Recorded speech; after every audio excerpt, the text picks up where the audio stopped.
parents. Please welcome Lauren Weedman to Livewire.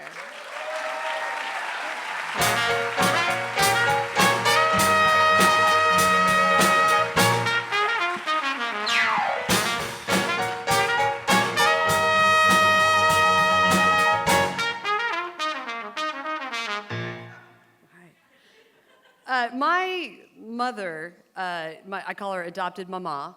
I'm just kidding, I don't call her that, but I was adopted. She did the search for my birth mother, and I didn't ask her to, which is awkward, because she was like, I'm doing it. And I was like, I truly was, I was curious, but I wasn't passionate about it. And she really wanted to find my birth mother. I guess she had a lot of questions that had to be answered.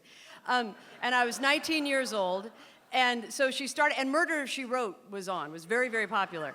And I absolutely know that was a part of it, because she was into the whole detective thing. And she got a private investigator, and she would go undercover, and she would even be on the phone making phone calls, and I'd be like, you're on the phone, you don't need the glasses and the hat and everything. And she would be fully invested in playing this role and I thought she was doing it to sort of mess with me a little bit, just to so I'd be like, oh, Mom, more, and I almost didn't even believe she was actually doing the search, because it was such a big deal, yet she was being so kind of silly about it, with the undercover thing.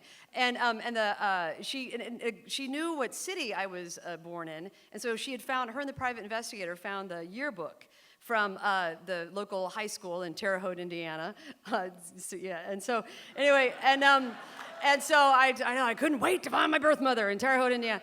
Nothing wrong with it. Sorry, I certainly don't mean to. Okay, so they're looking through the Terre Haute, and they were just calling people on the phone, just saying, my mother would call someone and be like, hello, this is Sharon Weave, and I'm calling, and do you remember anybody being absent during their junior year from, for 5 to 6, and then people would be like, oh yeah, there's that one girl, she had a cold, they're like, a cold, that's it.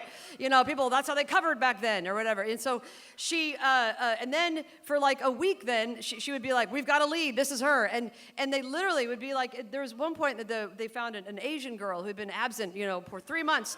And I literally, and the whole I remember coming to the dinner table, and everybody would be looking at me like, I see it, she does look vaguely. And I was like Zelig. It's like whatever they would find, I'd be like, I am that person. Like they'd find someone with like long, dark black hair, and all of a sudden I'd be like, my hair looks long and dark and black. Like I couldn't, it was so odd how I would fit for whatever, mother figure she found for me. But anyway, she ends up finding my birth mother, and it happened through they bribed somebody in a hospital, and they typed the name in, my name in the computer, and then my birth mother's name came right up, and we called her, and we had she wanted to meet us, and so my mother, adopted mama, said that she wanted to take us. And this, I have to say too, this whole time, my relationship with family was not, I was not a super, no 19-year-old, I guess, is like really super sentimental, except in their journal or something, but I was never, I would always say to people like, oh man, I'm not really, my family is like, whatever, I'm adopted, so I'm not super attached to the whole thing. And, and what, I have family, but they're my gay friends. They're like my family, because they yell at me and they monitor my weight. So yeah, they're like my family, And so I don't need, I was very flippant about the whole, even the search. I was like, they found my birth mother, so that'll be intense. And on the airplane ride there to Colorado, where she was, I remember being like, I feel fine. I'm not even that nervous, and literally throwing up and not even knowing I was about to throw up. So anyway, like, whoa, that was weird. Anyway, so didn't acknowledge. I was just numb to how. I was so intensely nervous that I went completely numb. And then we get off the airplane, and my birth mother is there, and a random uncle from my adopted mama's brother was there, and he just showed up because it was a big event, I want to see it, so he showed up. His Uncle Lou was there, and then we get off the airplane, and there's my birth mother, and she's young. She had me when she was like 15 years old, and she's anyway, I see her, and it's this huge Oprah moment between my mother and her, and where they're just like hugging each other and crying, and literally my mother, who was the entire time growing up, she never, all of a sudden, she's like grabbing my birth mother and is like, thank you for our beautiful daughter. She's given so much joy. And I'm like, I swear to God, she's never said that to me. All of a sudden, and she was like, oh, the gift you have given. And I was like, oh, don't fall for it. Don't fall for it.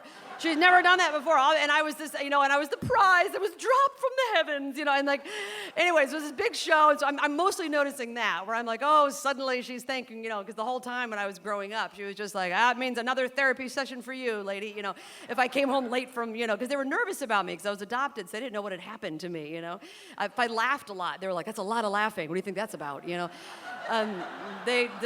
or any big emotion, they were like, oh, that's something we probably don't know about. So they have this emotional moment, and I'm not a huge huggy kind of person, and I really wasn't then at all. Like, if people even tried to hug me, people said that they could feel me pushing them away at the same time they're hugging me. I'm like, oh, thank you for hugging me, and then like, or that I pat their backs like they're on fire or something. I'm just like, oh, okay, oh, it's over, because I'm just not really physical. And I had this, and I see my birth mother her name is Diane, and she's turning towards me, and I'm like, oh my God, I'm gonna have to have this moment where I'm gonna have to be like, oh, like this is happening, and I'm feeling a lot, but I don't want to make a thing. I don't want to have all this in front of people, and it was too intense. And she looks at me, and she can sense it in me that I don't want that. And she just looks at me, and she's like, kind of like squeezes my arm, and she was like, we'll have a lot of time. We'll talk later. And I was like, oh God, okay, oh good. All right, I like her. And that was the right thing to do. And then I see her turn around and walk away to go get the car, and I'm like, oh my God, that's my butt walking away. And she really, her arms are like swinging aside, and then like we went to breakfast, and she's like, I'll have the breakfast burrito. And I was like, oh, it's my people. And so, and my mother is like, I don't eat before 3 o'clock in the afternoon. It's like my adopted mother was like a ballerina. Anyway, and so I go to her house, and when I get to my birth mother's house, there is their kids, they had introduced. My birth mother and birth father was also made aware of my existence. They weren't together. He was 16 at the time. They both had they both had children. They'd gone on, gotten married and stuff. They didn't just sit in their room going, I can't believe I did that thing. So it turned out they moved on. And so, which I thought was shocking. No.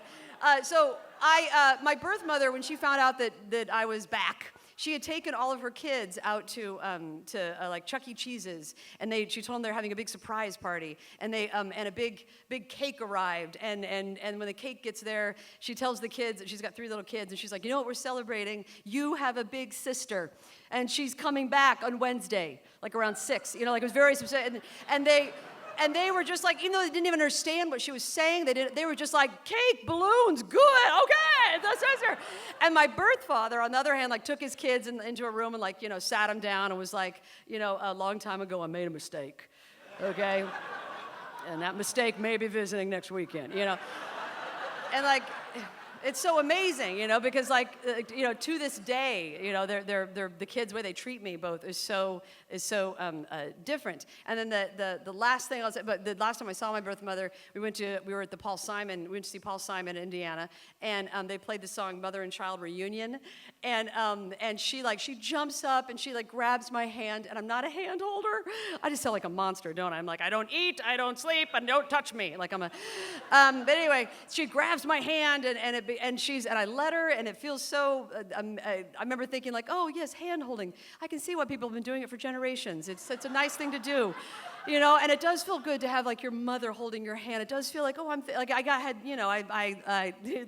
the monster, the ice lady melted, and we're singing, and we're Mother and Child Reunion, and the whole time we're thinking this is like, and I start crying, because we're like, oh, it's been 20 years, and we've had this, because she's been in my life the whole time, and then after the concert, we were out in like the parking lot, and I tell some of the people that we'd gone to the concert with, I was like, it was kind of intense, and I'm gonna get all maudlin about it, but the Mother and Child Reunion thing, and my birth mother's there, and it's so amazing, family, and they were like, that song is about when his dog died, and the people were like, no, it's about a Chinese dish, and like, no, it's just from that. That's all. I think it's about a mass suicide. And I was like, well, that's touching. That's family,